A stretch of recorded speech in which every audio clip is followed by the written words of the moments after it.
Oke, baik. Bismillahirrahmanirrahim. Assalamualaikum warahmatullahi wabarakatuh.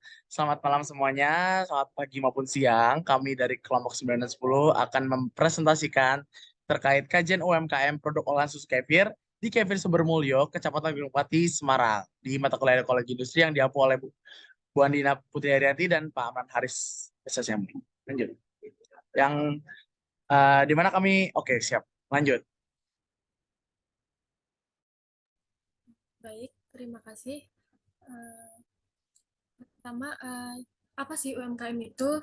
Nah, UMKM merupakan usaha mikro, menengah, dan kecil di mana UMKM ini terus mengalami peningkatan karena adanya majunya ilmu pengetahuan dan teknologi. Nah, salah satu kota yang sedang mengalami peningkatan UMKM adalah Kota Semarang yang saat ini mengalami kemajuan di bidang UMKM berdasarkan data dari Badan Pusat Statistik atau BPS Pusat pada tahun 2021 bahwa Kota Semarang ini mengalami pertumbuhan ekonomi tertinggi di Jawa Tengah sebesar 5,16%. Indonesia memiliki tingkat konsumsi susu yang terus meningkat mencapai 4,3 juta ton pada tahun 2020. Kota Semarang menjadi lokasi di mana susu sapi melimpah dan dimanfaatkan menjadi produk UMKM. Nah, berdasarkan data dari Direktorat Jenderal Peternakan dan Kesehatan Hewan Kementerian Pertanian, fluktuasi produksi susu sapi perah di Kota Semarang ini pada tahun 2017 mencapai 928.108,13 ton dan pada tahun 2021 mencapai 944.337,8 ton. Next.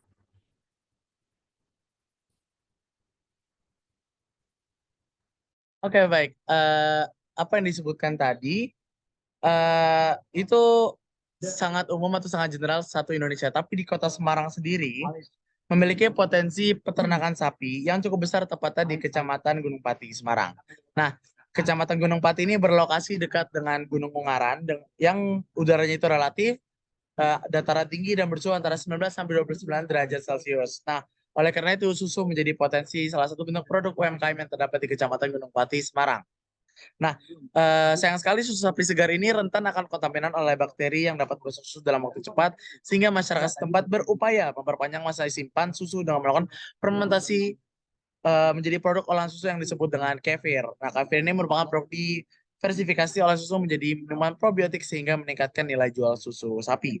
Nah, pemanfaatan limbah susu ini sebagai bahan awal untuk fermentasi kefir memiliki implikasi atau dampak kepada ekonomi dan lingkungan yang sangat penting. Pembuangan WKJ tanpa pengolahan limbah yang mahal menjadi perhatian besar bagi industri susu yang merupakan sumber utama polusi dari Megal tahun 2013. Lalu, biji kefir ini memberikan peningkatan kualitas limbah susu bahkan pada skala industri. Pengolahan limbah susu secara biologis eh, menggunakan butiran kefir telah berhasil dikembangkan. Dibuktikan dengan penghilangan nutrisi khususnya nitrogen dan fosfor. Dengan demikian, produk olahan susu sapi dengan memanfaatkan biji kefir dapat diteliti lebih dalam dengan tujuan agar potensi pasar produk olahan susu di Kota Semarang dapat meningkat dan mengurangi potensi dampak lingkungan oleh limbah buangan susu. Next.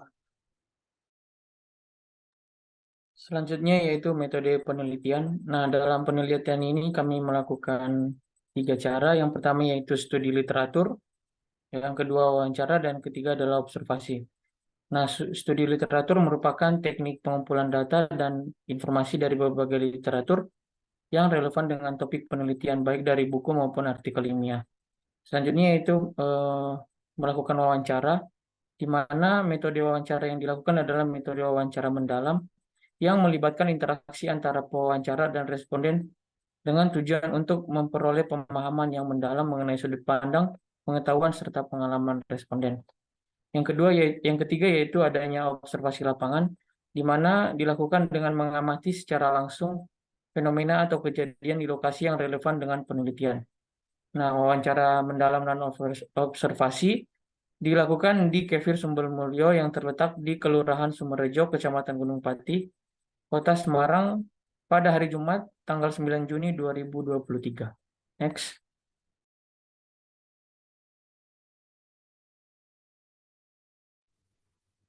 Di sini kami mengkaji UMKM Kefir Sumbermulyo yang terletak di Sumberjo, Kecamatan Gunung Pati, Semarang dengan produk olahannya berupa susu kefir, sabun, masker, dan donor. yang mana UMKM ini telah berdiri sejak tahun 2016 karena adanya potensi kelimpahan susu sapi di Semarang sehingga memicu inovasi terhadap pengolahan susu sapi. Nah, dalam sekali produksi, UMKM Kefir Sumber Mulia ini menghasilkan 1 liter susu kefir yang mana produksinya dilakukan satu kali dalam 2 hari. Lalu produk lainnya berupa sabun yang dalam sekali produksi menghasilkan 40 batang dan juga lulur dan masker yang mana 2 produk ini untuk kapasitas produksinya disesuaikan dengan permintaan konsumen. Untuk harga produknya, susu kefir sendiri yang dengan ukuran 250 ml dipatok seharga 10.000, susu kefir ukuran 1 liter dipatok 40.000, sabun kefir 30.000, lulur kefir 45.000 dan masker kefir 50.000. Nah, omset dari UMKM Sumber Mulia ini dalam 1 bulan mencapai hingga 1 jutaan. Untuk perizinannya, Kefir Sumber Mulia sudah mengajukan perizinan edar kepada BPOM, tetapi sampai saat ini belum ada tanggapan dari pihak yang bersangkutan. Next.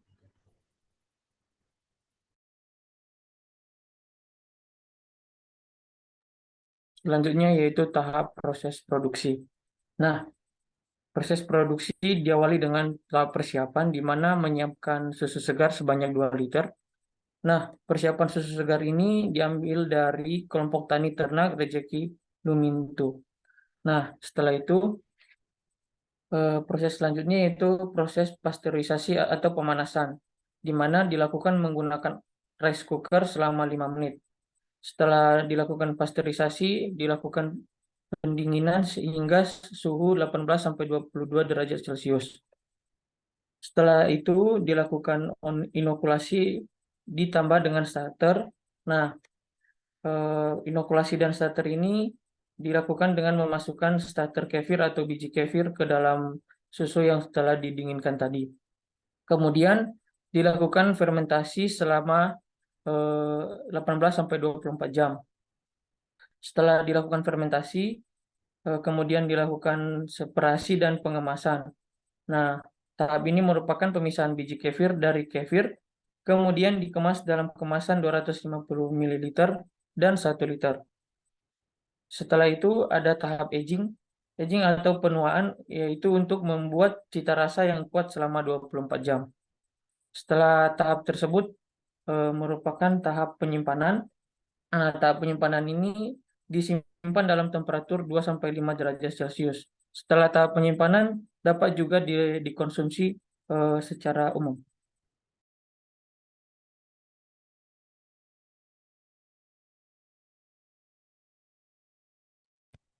Oke, terima kasih. Selanjutnya, apa sih yang disebut dengan kefir itu? Kefir itu atau juga bisa disebut dengan the champagne of cultured meat atau minuman yang paling bernilai dari berbagai jenis susu fermentasi.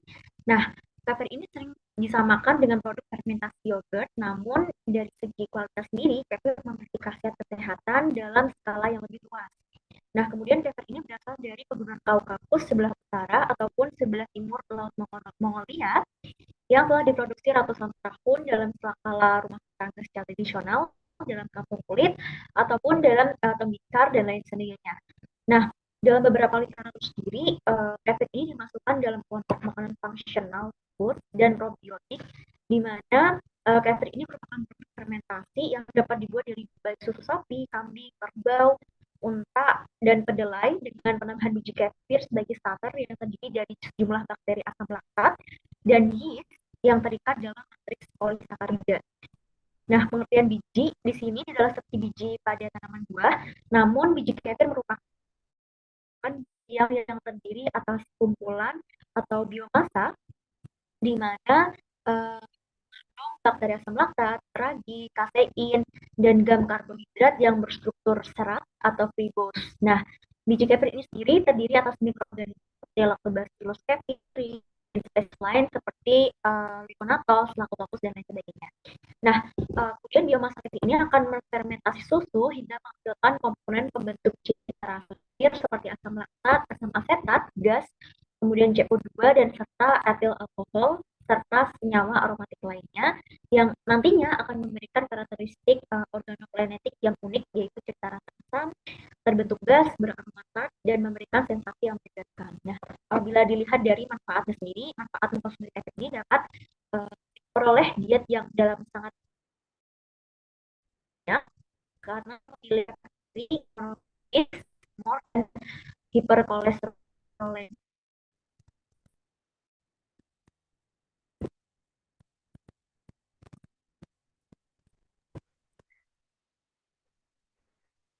Baik, selanjutnya adalah rekomendasi sistem ekologi industri susu kefir sumber mulyo.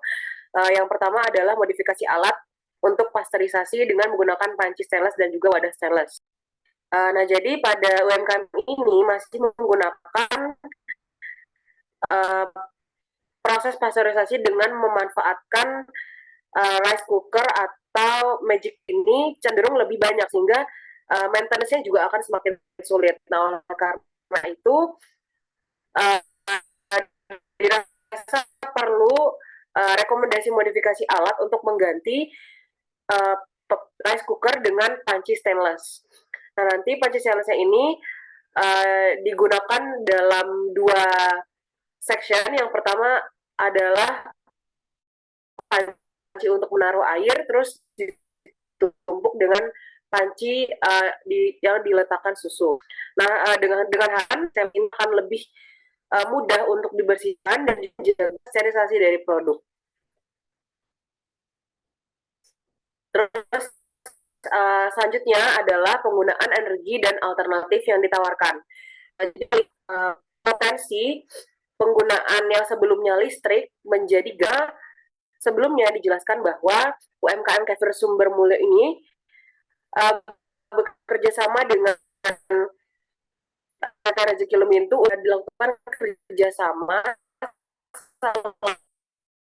susu, bisa juga dalam menyuplai kotoran ternak yang bisa dimanfaatkan sebagai sumber biogas. Kemudian biogas tersebut bisa dimanfaatkan untuk bahan bakar dalam memasak. Melihat potensi tersebut, KTT Rezeki Lumintu dan UMKM kefir sumber mulyo ini terletak hanya kurang lebih 500 meter, sehingga diharapkan penggunaan energi ini di UMKM ini. Rekomendasi yang ketiga adalah alternatif penggunaan deterjen. Nah, yang perlu diperhatikan dalam pembuatan susu kefir, terutama saat menangani biji kefir. Salah satunya adalah dengan menghindari kontaminasi oleh bahan yang bisa merusaknya seperti pemutih ataupun deterjen. Sehingga penggunaan sabun cuci untuk peralatan produksi ini dapat meningkatkan kontaminasi terhadap biji kefir. Dengan demikian, peralihan penggunaan deterjen perlu dilakukan untuk meningkatkan efisiensi dan kehigienisan produk. Next.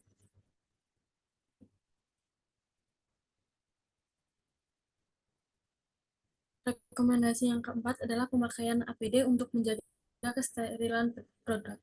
Nah, dalam pengolahan susu kefir pada industri ini telah disediakan jas lab, akan tetapi tidak tersedia alat pelindung diri seperti hairnet, masker, sarung tangan, dan juga safety shoes.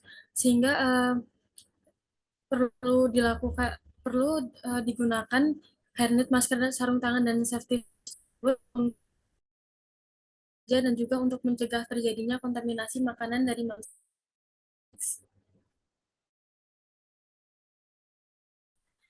Baik, yang keempat adalah rekomendasi filtrasi dengan silika arang aktif dan zeolit untuk pengolahan limbah domestik UMKM kefir sumber mulyo. Nah, jadi dalam UMKM ini terbentuk beberapa limbah domestik.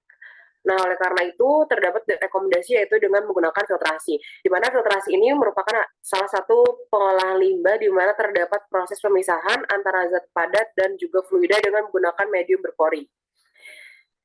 Silika berfungsi untuk menghilangkan sifat fisik air limbah domestik seperti kekeruhan dan kebauan. Arang aktif merupakan karbon berpori yang dapat menyerap senyawa organik untuk menghilangkan senyawa yang tidak dapat terdegradasi. Dan zeolit merupakan suatu mineral alumni silikat berpori yang bekerja sebagai penukar ion dan sebagai adsorbent. Nah, berikut adalah sketsa sistem produksi dan sketsa alternatif dari Good Housekeeping, di mana setelah rekomendasi-rekomendasi yang sudah disebutkan sebelumnya, instalasi filter air limbah itu diletakkan di samping ruang pencucian. Kemudian untuk instalasi biogas bisa diletakkan di belakang ruang produksi.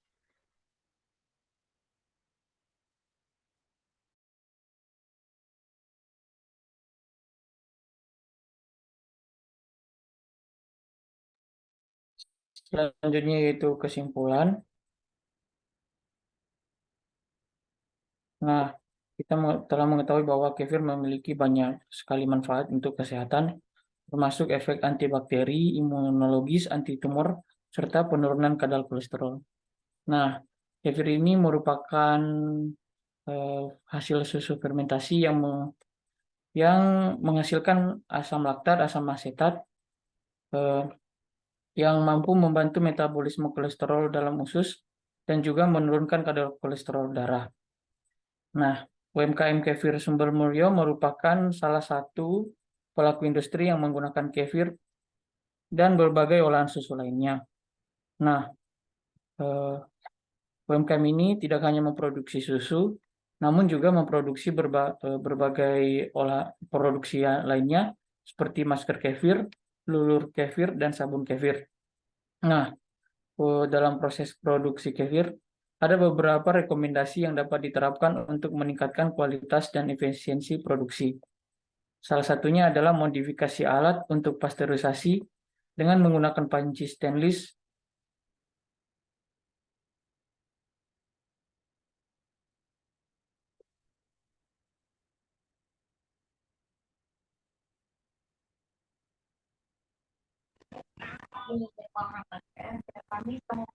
Mungkin sekian pemaparan dari kami. Kurang lebihnya mohon maaf. Wassalamualaikum warahmatullahi wabarakatuh.